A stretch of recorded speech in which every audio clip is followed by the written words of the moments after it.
Before we begin, I invite you to take a slow breath and let the noise of the world gently fade away. This is a story about losing your way and finding the light again. A story of a young man who wandered through darkness, through addiction, through the heavy weight of loneliness, yet discovered that grace can appear in the most unexpected places. It is a journey shaped by faith, by healing, and by the quiet, powerful voice of redemption. As you listen, may this story remind you that no soul is ever too lost, and no heart is ever too broken to be restored. And perhaps, in his words, you might also find a reflection of your own path, your own struggles, and the gentle hope waiting for you just beyond the shadows. Welcome to Dreamscape Stories. Thank you for being here, and thank you for choosing to spend your time with us. This channel is created for those who seek calm, comfort, and a place to rest their thoughts. Here, you'll find stories crafted to heal, stories of resilience, transformation, and the quiet miracles that guide our lives. Whether you're listening at the end of a long day, on a quiet drive, or during a moment of reflection, I hope this story brings you peace and clarity. Your presence here truly means a lot. Now, let's begin. I'm telling this story not to gain sympathy, but to remind myself of the road God used to pull me out of the darkness. And I hope that someone out there lost the way I once was will find a spark of hope to rise again. I left Vietnam for the United States when I was 17. On my shoulder was a heavy suitcase, and in my head were bright dreams. Study hard, get a good job, send money home, and build a future my younger self could be proud of. But America didn't welcome me with open doors. It greeted me with loneliness. I went to school, worked part-time jobs, then returned to a tiny room filled with nothing but the hum of the refrigerator and the cold air of winter. Many nights I buried my face in my blanket and cried because I missed home, cried because I had no one to lean on. Then my mother came to the U.S. She worked in a small Vietnamese nail salon. The pay was enough to survive, but at the cost of dry, cracked hands and the constant smell of chemicals. Having her near made everything feel warmer, but that warmth slowly turned into something else. I began to rely on her too much. I worked less. I tried less. I thought, now that mom is here, things will be fine. I didn't realize that this mindset was the first step toward my downfall. The breaking point came when my family began to fall apart. Arguments about money, paperwork, and the future filled the house. Everyone was exhausted. The tension hung over every meal. I stood in the middle of it all, feeling like I had lost my place in the family. In that weakness, I drifted toward a group of new friends, people who offered cheap laughs, shallow comfort, and eventually, drugs. The first time I told myself, just once, just to try. But drugs don't need many tries to destroy a life. They only need one. I became addicted without realizing it. I used when I was sad. I used when I was happy. I used when I was stressed. And even when I had no reason other than not wanting to face myself. The high made everything feel lighter for a few minutes, only to throw me deeper into despair when it faded. I changed. I became lazy, irritable, dishonest. My mother was heartbroken, but she didn't know what else to do. The worst moment came when she caught me in the middle of a withdrawal. Her eyes were red, not from crying, but from complete exhaustion. She shouted a sentence that cut deeper than anything I had ever heard. If you die, people will only remember you for a few years. I froze. My heart felt ripped apart. Not because the words were harsh, but because she was desperate enough to say them. That night, she kicked me out of the house. I grabbed my backpack and walked out, hollow and lost. I no longer had a place to call home. I ran away to another state, rented a dirty little room with a few other Vietnamese guys. I thought I had escaped my problems, but I had only changed locations, not myself. The new friends I met were also addicts. Before long, they dragged me into delivering drugs for fast cash. I didn't want to, but I wasn't strong enough to refuse. One day, they handed me a bag of drugs to deliver. My hands trembled. I was terrified. terrified of the law, terrified of getting caught, terrified of throwing away whatever future I had left. In a moment of panic, I did the unthinkable. I threw the bag into a storm drain and ran. That single action turned me into a target. For days, I lived in fear, no sleep, barely eating, jumping at every footstep outside my door. And in the darkest moment of my life, I met Anna Lynn. She was a Vietnamese American woman. When she saw me trembling, pale, and breathing like a hunted animal, she didn't ask why. She simply said, gently, like a mother, "Come here. Let me take you to the hospital." When the whole world closed its doors on me, she was the only one who reached out her hand. She called my mother, and my mother said just one sentence: "Send him back to Vietnam as soon as possible." And in that moment, I knew my life was about to turn onto a completely different path, one that would either save me or finish me. When the plane touched down in Vietnam, I felt like someone who had failed at everything: school, work, and even being a son. My mother didn't come to pick me up. She couldn't. The wounds between us were still too raw. Instead, a distant uncle took me straight from the airport to a Christian rehabilitation center run by a small evangelical church. I didn't know anything about God. I didn't know anything about faith. I didn't even know whether I wanted to live. What I did know was that I had nowhere else to go. The center was simple: just a few old buildings, a chapel, a dining hall, and dorm rooms with metal beds. But the people there, they were different.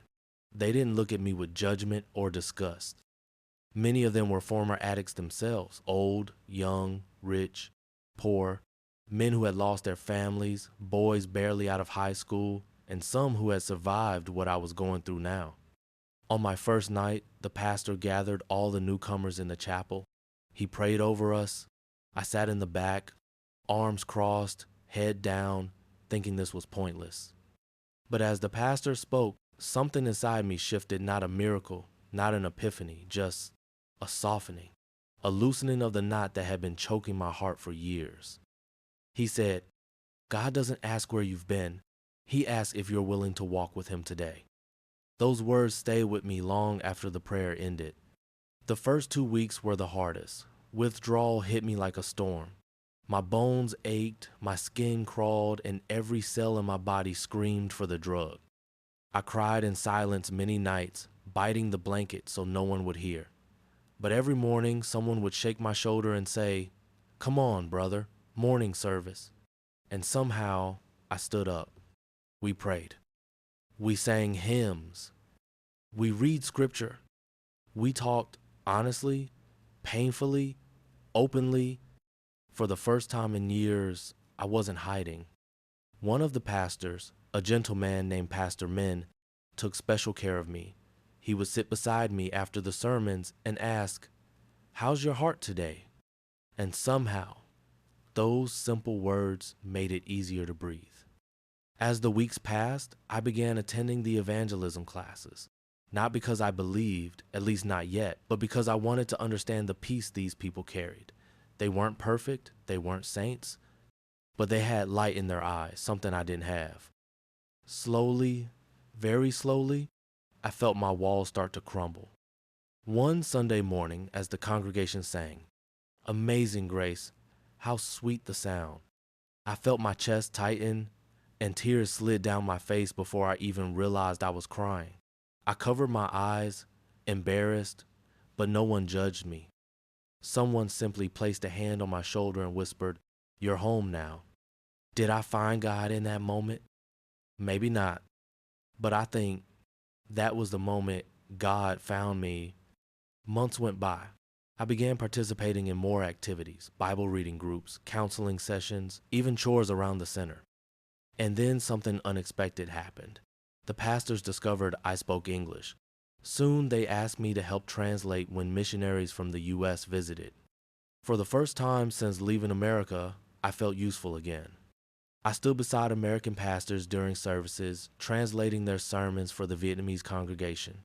At first, my voice trembled, my hands shook, but the more I spoke, the more confident I became. My tongue grew steady. My breathing slowed. I learned to project my voice, to tell stories, to carry emotion. I didn't just learn English. I learned how to speak to people, how to connect, how to stand tall again. Week by week, my soul healed.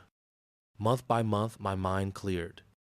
And somewhere in that healing, I found faith not forced, not borrowed, but truly mine. I began to pray. Not the desperate, fearful prayers of a drowning man, but quiet prayers of gratitude. Thank you for letting me live. Thank you for giving me another chance. Thank you for pulling me out of the darkness. 1 year passed. A full year without drugs. A full year of learning, growing, rebuilding. One evening, during a testimony service, Pastor Min called me up to share my story. I stood at the front, the microphone shaking in my hand. And as I spoke about America, about addiction, about fear, and about the love that saved me, I saw people nodding, crying, holding each other's hands. That was the moment I knew. My life was no longer about escaping the past. It was about walking toward the light. And for the first time in a very long time, I felt proud of the person I was becoming. A full year had passed since I entered the Christian Rehabilitation Center. I often looked back and wondered how I had survived the first months, the shaking, the sweating, the crawling temptation, the nights when my mind replayed every mistake like a broken film reel. But as time went on, I realized something profound. It wasn't willpower that carried me. It was grace. Quiet, steady, patient grace. By then, I had become a regular volunteer in the chapel and a translator during missionary visits. Whenever American pastors came, I walked beside them like a bridge between two worlds. They spoke of hope, of new beginnings, of a love wider than our failures, and I translated those words, letting them pass through me. With every sermon I interpreted, it felt like I was preaching to myself too. One afternoon, Pastor Min pulled me aside. He said, "Your gift isn't just in speaking English, it's in your heart. You understand pain and you understand healing. Use that, son." Those words stayed with me for weeks. For the first time, the possibility of having a purpose, something more than surviving, felt real. As part of the center's program, I began helping new arrivals. Young men trembling through withdrawal, older men angry at the world, boys who reminded me painfully of my past self. I sat with them at night. I prayed for them. Sometimes I just listened, and slowly I realized healing becomes deeper when you help someone else heal. One day, a new pastor from California visited the center. After hearing my testimony, he invited me to join a small evangelism team traveling across rural Vietnam. I agreed, not because I felt ready, but because I felt called. We went from village to village, church to church, community to community. I translated sermons, prayed for families, and even spoke before small gatherings. Standing in front of strangers no longer terrified me. My voice no longer shook.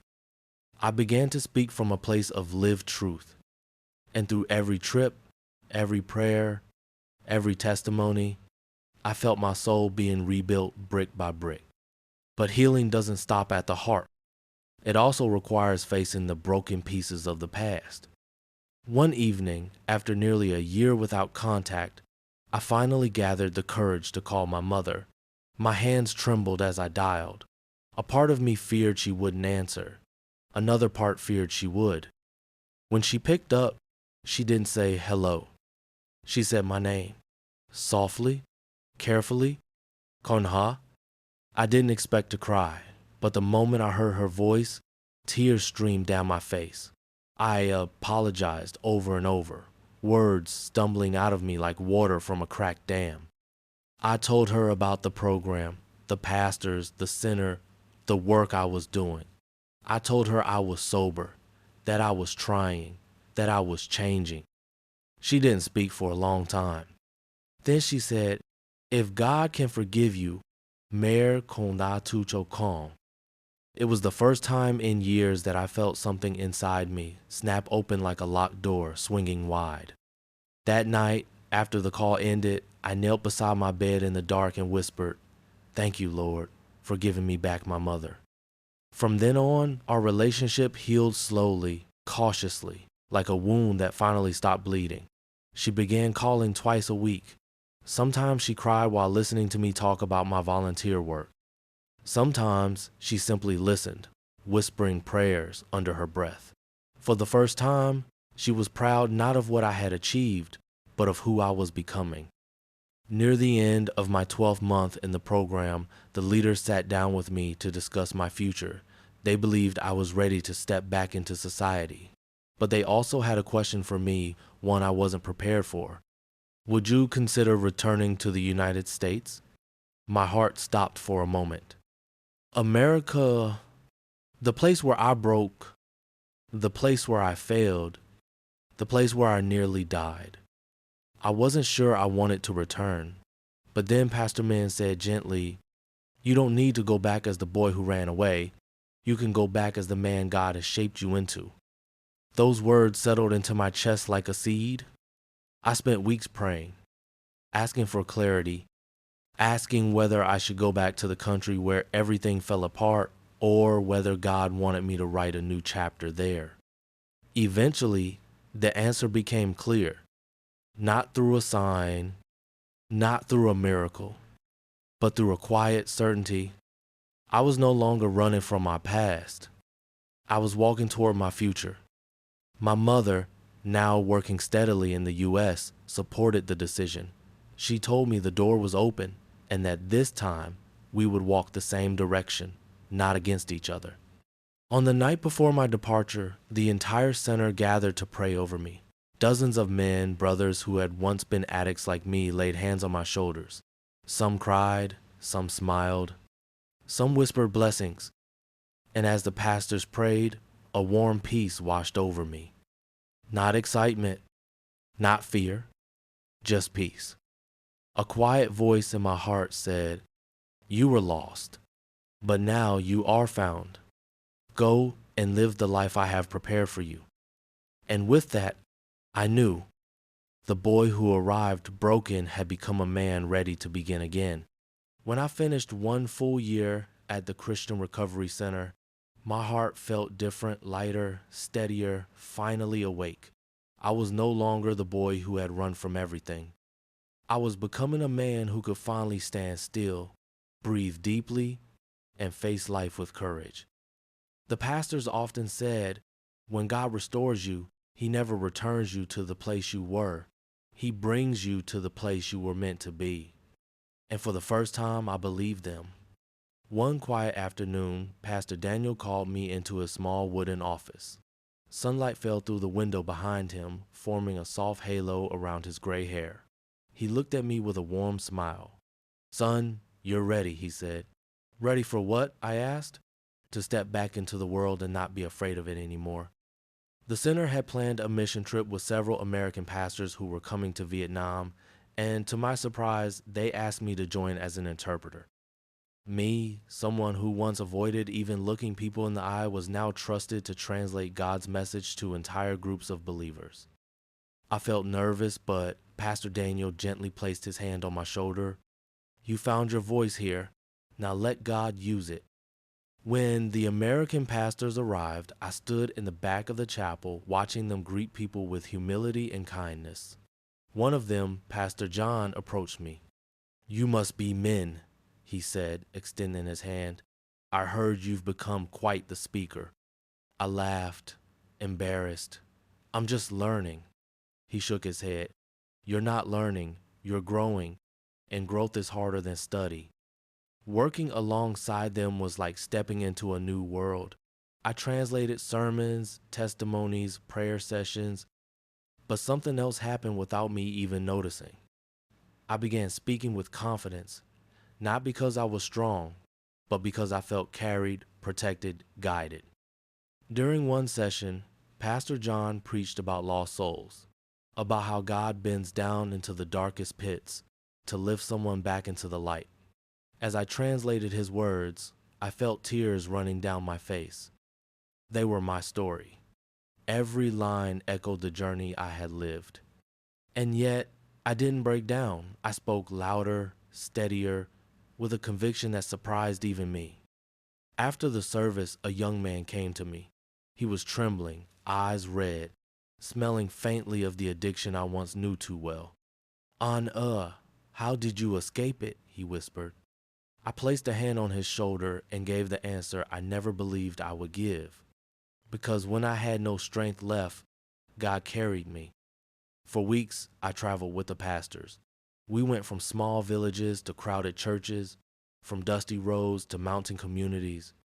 And every night when I prayed, I thanked God for every person I met because each of them reminded me how far I had come. But one evening, Pastor John called me aside. Have you thought about returning to the States? He asked. I froze. America, the place where I had fallen, where I had broken my mother's heart, where I almost lost my life. I didn't know if I belonged there anymore. He saw the fear in my eyes. Son, he said gently, your past in America is a wound, but your future there can be a testimony. I spent the whole night praying, and somewhere between the quiet hymns and the soft rustling of the trees outside, I heard the answer in my heart, not in words, but in peace. So I called Mom. Her voice trembled when she heard mine. Are you really okay now? For the first time, I answered, I think I am. There was a long pause. Then she said, come home, Con. We'll start again. Home suddenly meant two places, the Vietnam that healed me and the America I once feared. But I knew the time had come to return, not as the broken boy who ran away, but as the man who found God, found purpose, and found himself. The pastors helped me prepare my documents. The center prayed for me on my last day, laying hands on my shoulders, sending me off with blessings. As I stepped outside the gate, suitcase in hand, I looked back at the simple building that had saved my life. Thank you, I whispered to the walls, to the people, to God. Then I walked forward, back toward the world, back toward responsibility, back toward my mother, and back toward America not as my prison, but as my second chance. When the plane descended over Los Angeles, I pressed my forehead against the window. The city glowed beneath the clouds, endless lights, endless movement. It was the same America I had left behind, but I was no longer the same person returning to it. I stepped out into the terminal, feeling the familiar rush of cold air conditioning. For a moment, I hesitated, scanning the crowd. Then I saw my mother standing, small, thin, and older than I remembered. She wasn't running toward me like in the movies. She wasn't smiling. She just stood still, staring at me, trying to see who I had become. I walked to her slowly. Mom, I whispered. Her lips trembled. Min, are you really my son? Something inside me broke open. I dropped my bags and wrapped my arms around her. She clung to me like someone holding on to the last piece of hope left in the world. I'm home, Mom, I said, and I'm not going anywhere again. For the next few weeks, I stayed in her small apartment above the nail salon where she now worked long hours. I helped with chores, accompanied her to the market, even fixed things around the house. She kept watching me, afraid that at any moment I might disappear back into my old shadows. One night, she finally asked, Con, you're really clean? No more? I shook my head firmly. Mom, God brought me out. I won't go back. Tears fell down her cheeks, but they weren't tears of fear this time. They were relief. Adjusting back to American life was harder than I expected. I was older now and my past followed me like a quiet shadow. But every morning, before anything else, I prayed. Lord, guide me, help me walk today. And every day, He did. I found a local church through a Vietnamese pastor who had visited the recovery center in Vietnam. When I walked in for the first time, I felt that same warmth, the same presence I had known back home. After the service, Pastor Michael approached me. Are you men? I heard your testimony from Pastor Daniel. I nodded shyly. Yes. He smiled warmly.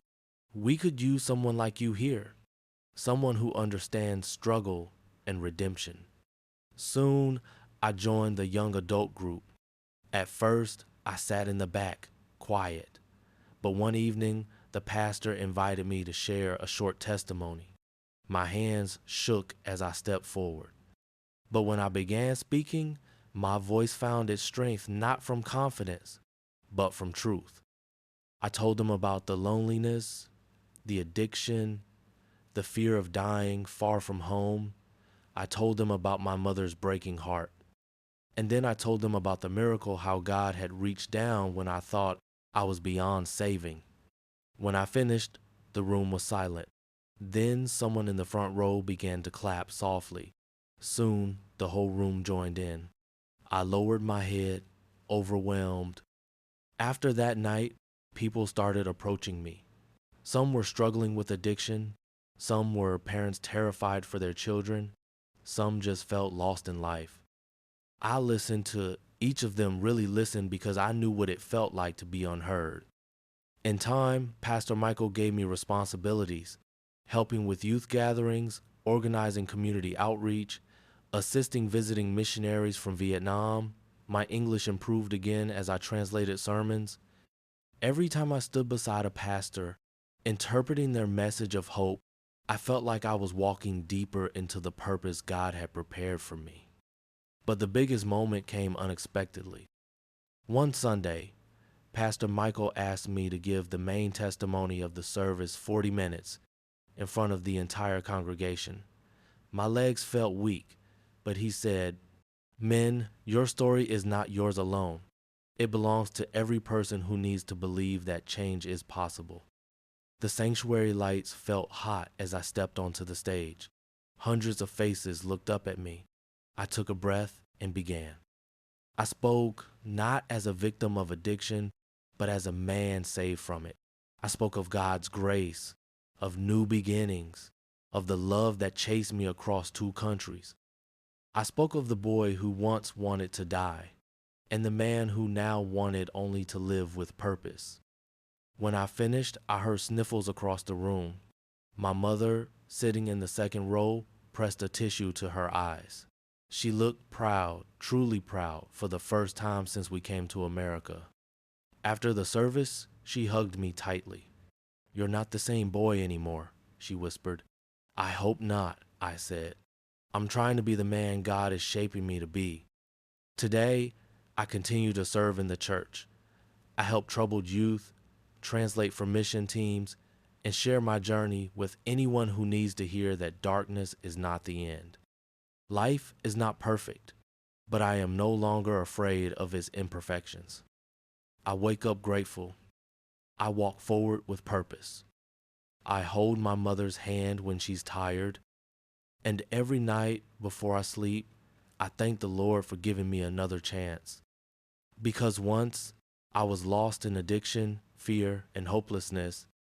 Now I am found, I am healed, and I am home. Life in America slowly settled into a new rhythm, steady, purposeful, and honest. Every morning began the same way. A cup of coffee, a short prayer, and a quiet moment at the window where the first light touched the buildings outside. I used to wake up dreading the day, afraid of myself. Now, I woke up asking just one question. Lord, how can I serve today? The church became my second home. What started as attendance became involvement, then leadership, then something deeper, a calling. Pastor Michael saw it long before I did. One afternoon, he asked me to join him at a local outreach event for struggling youth. The building was an old community center, walls lined with faded posters and cheap plastic chairs. But the faces inside, young, restless, confused, felt painfully familiar. When Pastor Michael introduced me, a few boys in the back snickered, whispering something under their breath. I wasn't offended. I understood. I had been them. I began simply, "My name is Min, and I used to be lost." The room grew quiet.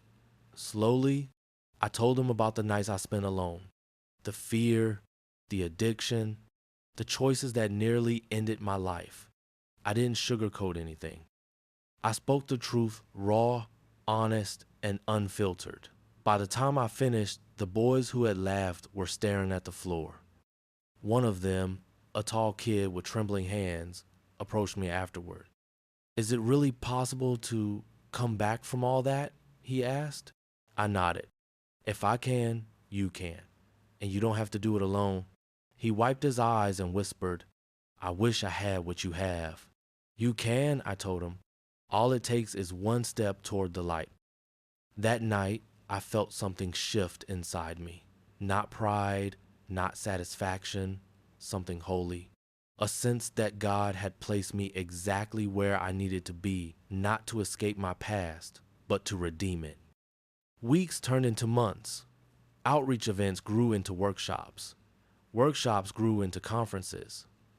My testimony once, a source of shame, became a tool that opened doors. Churches invited me to share. Youth organizations asked me to speak. Recovery groups wanted to hear from someone who had walked the same valley and survived. The first time I stood on a stage at a regional conference, I stared at the packed auditorium, hundreds of people, parents, teenagers, pastors, counselors. My hands trembled. But as soon as I spoke the first words, the fear dissolved. I talked about darkness not to glorify it, but to show how bright the light truly is. I talked about addiction not as a chain, but as something that can be broken.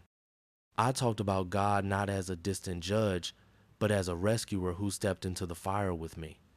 When I stepped off the stage, a woman rushed toward me. She was crying. "My son is like how you used to be," she said. "I thought I was losing him. But hearing you today, I think there's hope." I held her hands gently. "There's always hope," I said, "even when we can't see it." The church later entrusted me with a new responsibility: coordinating mission teams traveling between the U.S. and Vietnam. Suddenly, I found myself not just interpreting sermons, but guiding others visiting prisons, rehab centers, remote villages, and refugee shelters. On one trip, a pastor from Texas told me, "You're not just translating words, men, you're translating faith." I never forgot that. During a mission in Da Nang, I met a young man who reminded me of myself at 16, angry, silent, carrying invisible wounds. At first, he refused to talk, but after days of simply being present, helping him with chores, eating with him, sitting beside him during prayer, he finally looked me in the eyes. "How did you stop hating yourself?" he asked. I took a slow breath. "By letting God love me when I couldn't." He nodded, tears falling silently. In that moment, I understood something profound. My healing was never meant to stay with me. It was meant to flow through me. Back in America, Pastor Michael invited me to his office one morning. He handed me a folder with my name printed neatly on the cover. "What's this?" I asked. He smiled. "An application for ministry training. I think you're ready." My heart pounded. The idea of becoming a pastor or even a missionary had always felt too big, too sacred. But now, the thought didn't frighten me. It stirred something in me. "I'm not perfect," I said quietly. "None of us are," he replied. "But God doesn't call the perfect. He calls the willing." That night, I prayed longer than I had in months. I thought about my mother, about Vietnam, about the people I had met, the broken, the lost, the searching. And I realized that my story wasn't just a tragedy with a happy ending. It was a beginning, a calling, a purpose carved out of pain and remade into hope. So I filled out the application with trembling hands but steady faith. When I sealed the envelope, I whispered, "Here I am, Lord. Use me." And for the first time in my life, I felt completely certain of where I was going, not because the road was easy, but because I was no longer walking it alone. The day I mailed my ministry school application, something inside me shifted quietly, like the turning of a page. For years, I had wandered without direction, pushed around by fear, addiction, loneliness, and guilt. But now, for the first time, I was choosing a path not out of desperation, but out of calling. But calling doesn't remove challenges, it invites them. A week after applying, I received an email from the admissions office. They wanted an in-person interview. My stomach tightened immediately. I wasn't afraid of speaking. Months of testimony sharing had taught me how to stand before people. What scared me was the thought of being judged for my past, of being told I wasn't worthy. I prayed that night, hands clasped, eyes closed. Lord, if this is your will, help me walk into that room without fear. The interview was held at a small seminary building across town. White walls, wooden benches, sunlight pouring through wide windows. The administrator, a gentle-looking woman in her 60s, welcomed me warmly. "Tell me," she said, "why do you want to pursue ministry?" I hesitated only for a second. "Because my life was saved," I said, "and I want to help save others." She listened patiently as I told her the story, not every detail, but enough. Enough for her to see the scars and the healing, enough for her to understand the weight of the calling I felt. When I finished, she folded her hands and said softly, "You know, men, many applicants come with degrees, achievements, and long theological essays, but very few come with a testimony shaped by fire. I believe God has his hand on your life." I exhaled shakily. For the first time, I felt like my broken past wasn't a stain, it was a foundation. 2 weeks later, I received the acceptance letter. I sat on the edge of my bed, reading the words over and over. "We are pleased to offer you admission." My mother burst into tears when I told her. She hugged me so tightly I could barely breathe. "Troy ơi, men meriter howlam," she whispered in Vietnamese. Oh my, men, I'm so proud of you. I had waited years to hear those words. Ministry school was both exhilarating and humbling. I was older than many students and younger than others. Some came from stable families, some from broken ones. Some had known Christ their whole lives, while others had found him late, like me. But no one looked at me with judgment. Instead, they looked at me with curiosity, someone who had lived through darkness and still carried light. Classes stretched from early morning to late afternoon. Biblical interpretation, pastoral counseling, church history, spiritual leadership. I soaked in every lesson, every discussion, every prayer. I asked questions constantly, trying to understand God's word, not just academically, but personally. But the hardest class was pastoral communication, where we practiced preaching short sermons. Standing before classmates who were all studying to become leaders made my voice shake again.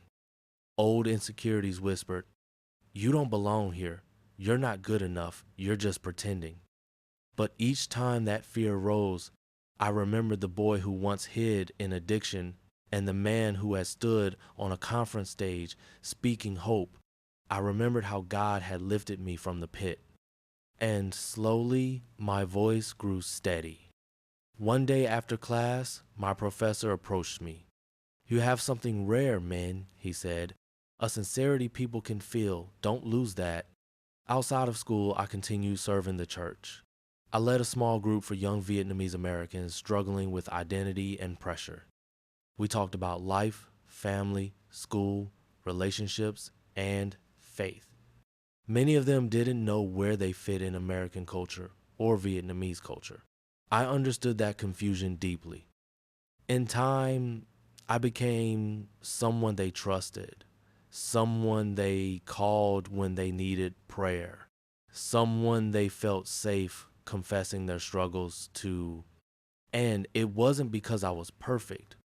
It was because they knew I was broken once too and healed by grace. Near the end of my first year, Pastor Michael invited me to join the church's next mission trip to Vietnam, not as a translator this time, but as a co-teacher for the youth program. I was stunned. "Are you sure I'm ready?" He smiled. God qualifies the willing, and you, men, have been willing every step of the way. When my plane landed in Vietnam months later, I felt a strange mix of homecoming and purpose. At the youth program, dozens of young people sat waiting, curious about the speaker from America.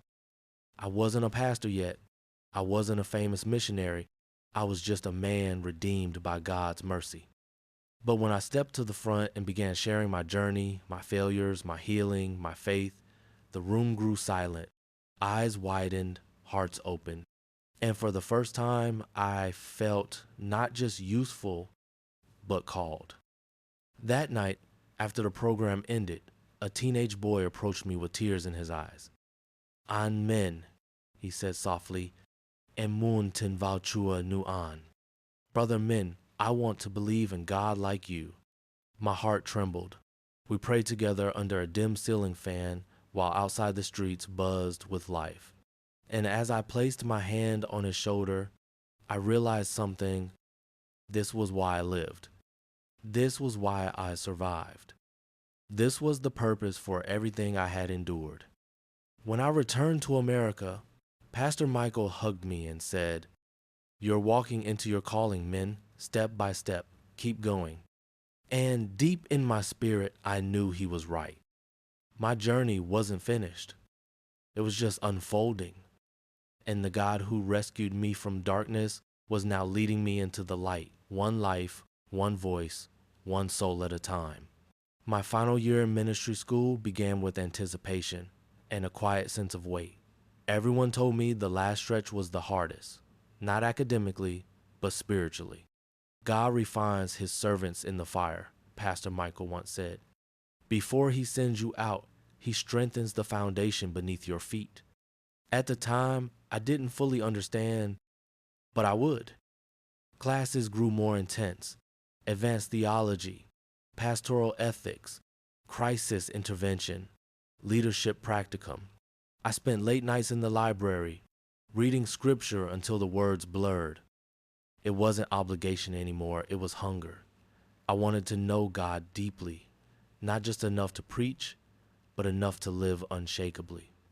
The faculty began assigning us to serve in different church ministries, children's programs, counseling teams, prison outreach, homeless shelters. I was placed in the hospital chaplaincy rotation, visiting patients, praying with families, sitting beside beds where machines beeped steadily. It was sacred work, beautiful and painful. One evening, I met a Vietnamese grandmother who had been battling cancer for years. Her breathing was shallow, her voice thin as paper. When I prayed for her, she squeezed my hand with surprising strength. "Thank you, Khan," she whispered. "Chua thum Khan Niolam." "Thank you, child. The Lord loves you very much." Her faith so simple, so steady, even in the face of death, it humbled me. 2 days later, she passed away.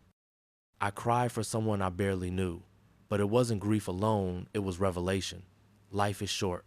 Ministry is urgent. People don't just need sermons, they need presence, compassion, a glimpse of God's love when their world is collapsing. That realization changed me. Midway through the year, I faced my greatest test. One afternoon, I received a call from my mother.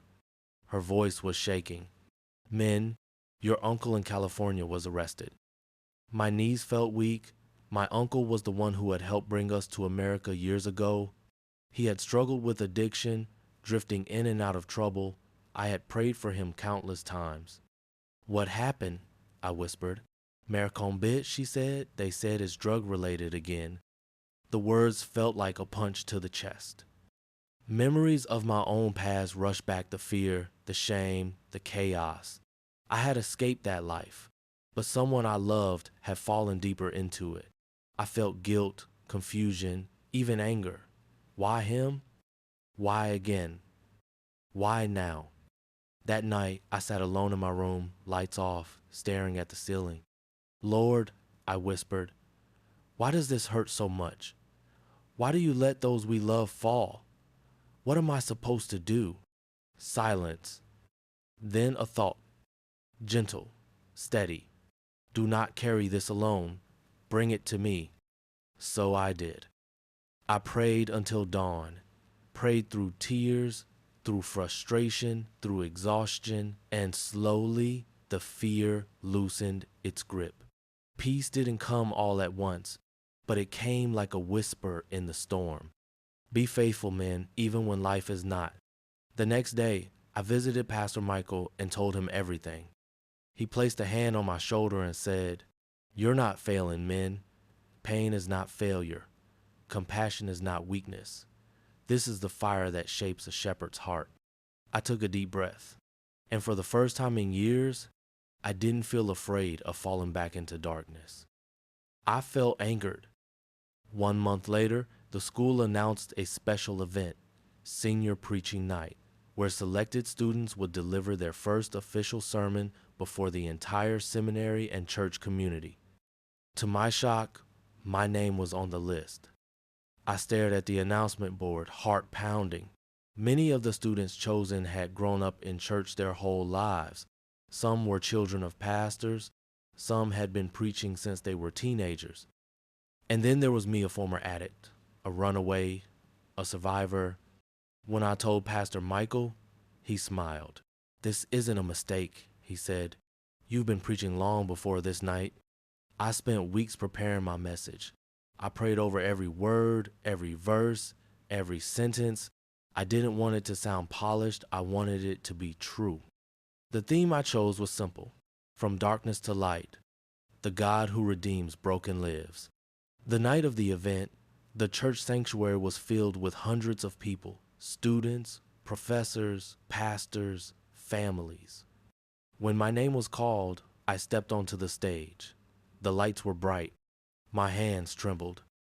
But when I looked at the audience, I didn't see faces. I saw my past. I saw the boy who almost died. I saw the God who pulled me out. I opened my Bible, took a deep breath, and began. I shouldn't be alive today, and I definitely shouldn't be standing here. But God, the room went silent. My voice steadied. My heart burned. I spoke for nearly 30 minutes about sin, addiction, shame, redemption, grace, and the power of a Savior who refuses to give up on anyone. At one point, I heard someone in the crowd sob softly. I felt tears on my own cheeks, but I kept going. When I finished, the room stood in applause, not for me, but for the God who saved me. As I stepped off the stage, the dean of the seminary stopped me. He looked at me for a moment and said, "Your story is going to save lives, men. Don't ever stop telling it." I swallowed hard. "Yes, sir," I whispered. "I won't."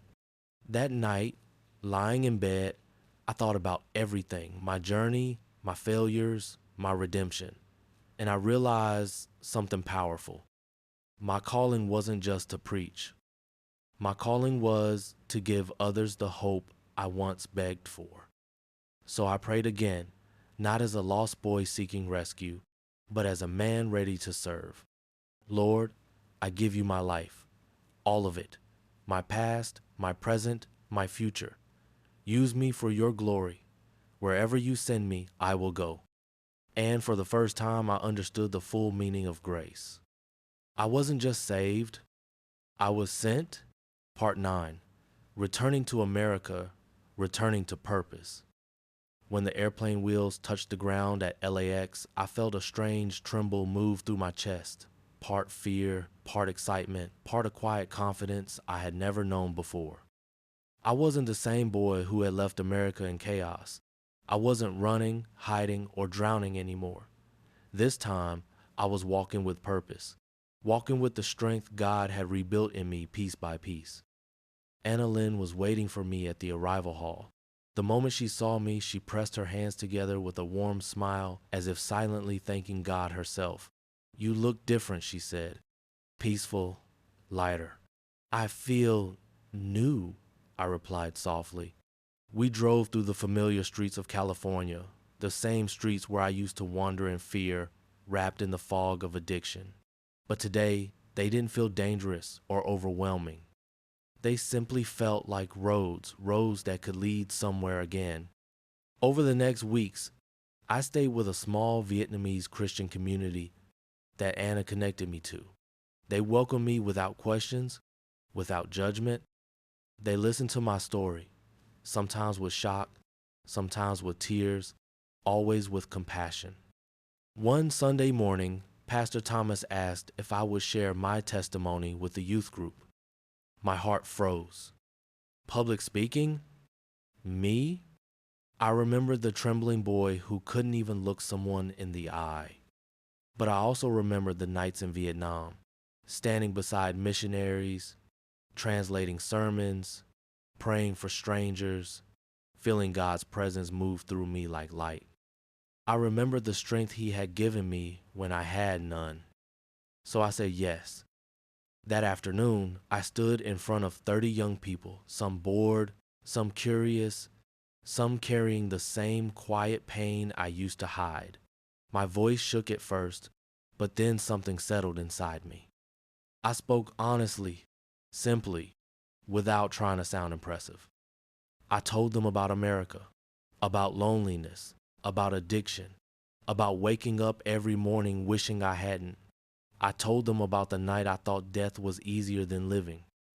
And I told them about the hand God reached down to pull me out of the darkness. When I finished, the room was silent. Then one boy, maybe 16, raised his hand. Um, did you ever feel like God wouldn't want you anymore? Like you messed up too much? His voice cracked, and in that moment, I saw myself. Not just who I was, but who I could help. I walked over, placed a hand on his shoulder, and smiled gently. I used to think that too. But now I know there is no place too dark for God to reach. No mistake too big for Him to fix. If He found me, He can find you. That day, I realized something. My past wasn't a burden, it was a bridge. Over the next months, I began joining outreach groups, visiting young addicts, translating prayers, sharing God's word with whoever needed to hear it. I learned to speak calmly, firmly, with purpose like the pastors who once stood over me, believing I could be more. Like the version of myself I was slowly becoming. My mom eventually moved to another state, and though our relationship still carried scars, healing began one phone call at a time. I forgave her harsh words, and she forgave my failures. We were learning together how to be a family again. One night, sitting alone under the soft hum of the California sky, I whispered a prayer. Lord, if you want to use my story, use it all. Every mistake, every wound, every miracle. And for the first time, I didn't feel like a lost boy drifting through life. I felt like a man with a mission. A man who had walked through darkness so he could guide others toward the light. Part 10, the calling I never expected. Life in America slowly settled into a rhythm that felt grounded, stable. For the first time, I wasn't waking up to noise in my head or fear in my chest. Instead, I woke up with purpose, a purpose I never imagined when I was drowning in addiction. But God wasn't done with me. Not even close. One weekend, Pastor Thomas invited me to join a small group traveling to different Vietnamese churches across California. They needed someone who could translate English sermons into Vietnamese, especially for older church members who had difficulty understanding. I hesitated, not because I was afraid, but because I wondered if I was worthy of speaking God's message on behalf of others. Pastor Thomas smiled knowingly. Your past doesn't disqualify you, he said. It prepares you. So I joined. The first church we visited was in San Jose, a small congregation, mostly elderly Vietnamese who had survived war, migration, and decades of hardship. As the pastor preached about grace, I translated his words, letting the message move through me like a river. And something happened, something I couldn't explain. Their eyes softened. Their posture eased. Their faces glowed with hope. It wasn't me they were responding to. It was the message, pure, healing, and bigger than any human voice. After the service, an older woman approached me. Her hands trembled as she held mine. Konoi Halem, she whispered. Ichua a trong jong kon. You speak beautifully.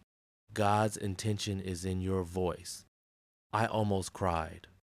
Over the next months, I traveled up and down California, Fresno, Garden Grove, Sacramento, San Diego, translating, sharing my testimony, listening to stories of people who had suffered in silence for years.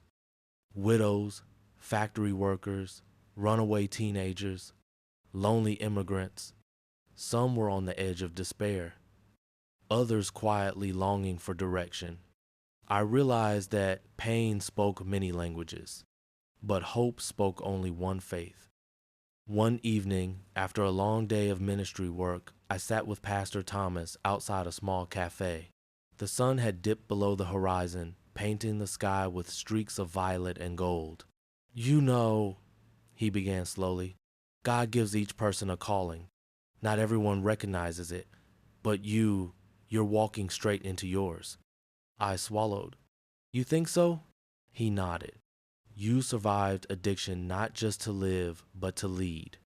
His words hit me like a gentle storm, a truth I'd never dared to believe. Later that night, I prayed alone in my room. Lord, use me. Use my voice. Use my story. Use whatever I have.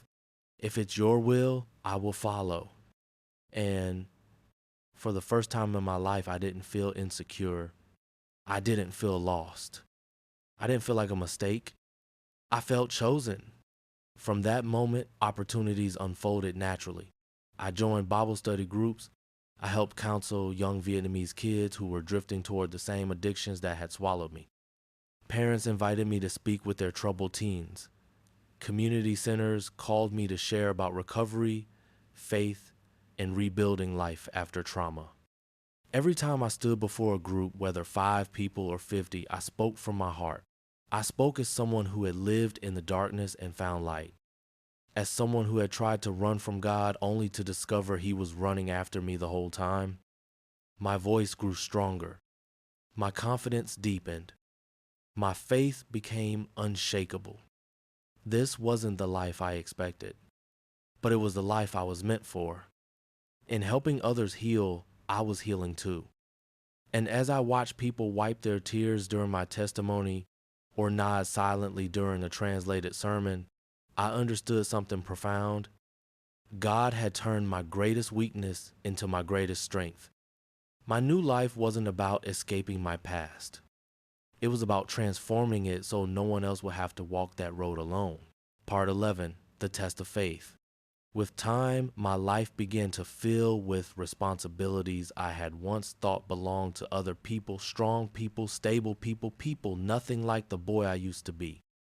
I attended church regularly, translated sermons, joined outreach events, and walked alongside young people who were wrestling with addiction or depression. But faith is not a straight road, and it wasn't long before my strength was tested again.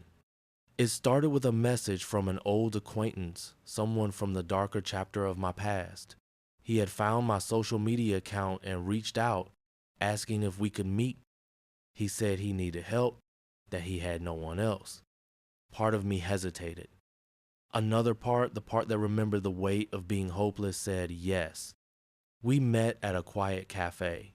He looked thin, exhausted, and jittery, the signs that I knew too well. His eyes, once full of restless energy, had become hollow. He told me he was drowning, that the same drugs that almost took my life were now taking his. I don't know how to stop, he whispered. I saw your posts. I saw how you changed. Can you help me do what you did? His voice cracked, and something inside me tightened. This was the very moment I had prayed for an opportunity to be a light in someone else's darkness. But it wasn't easy. For the first time in over a year, the scent of his clothes, the heaviness in his voice, and the presence of that old world stirred memories I thought I had buried forever. A part of my mind whispered, just once. It won't hurt. You're strong now. But the truth was simpler and sharper. I wasn't strong because of myself. I was strong because of God. I took a breath, leaned forward, and said, I can help you, but not by myself. You have to be willing to surrender everything, your habits, your pride, your fear. Are you ready for that?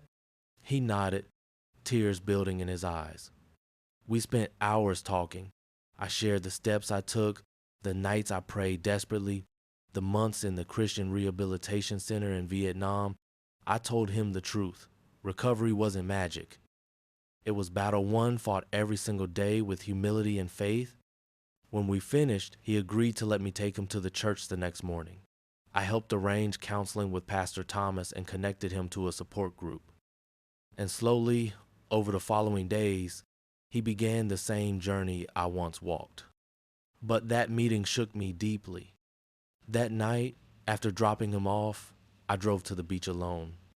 I walked to the shoreline, letting the cold Pacific wind hit my face, and I prayed harder than I had in months. Lord, protect me, keep me from temptation, strengthen me so I can strengthen others. Don't let me fall again. I stood there for a long time, listening to the waves crash gently against the sand, and slowly, like a whisper carried by the wind, peace settled into my heart. I realized something powerful. God hadn't brought this person back into my life to test my weakness. He had brought him back to reveal my growth. And yet, I knew I needed to be careful. Helping others didn't mean stepping back into the shadows I escaped from. It meant guiding them from the shore, not jumping into the water with them. That week, Pastor Thomas invited me to share my experience with the men's group at church. I told them everything, my fear, my memories, my temptation, and the moment I turned back to God. When I finished, the room was quiet. Then Pastor Thomas said, recovery is not the absence of temptation. It is the decision to choose God every single time. Those words sank deep into my spirit. From that point forward, I set boundaries. I continued helping my old acquaintance, but always with support from the church, never alone. We walked step by step, praying together, attending meetings together, and building a routine that pointed upward instead of downward. And as the weeks passed, I realized something beautiful. Helping him didn't pull me back into darkness. It pushed me further into the light. It reminded me why God saved me, why he restored me, why he gave me a voice. Because someone out there would need it, just like I once did.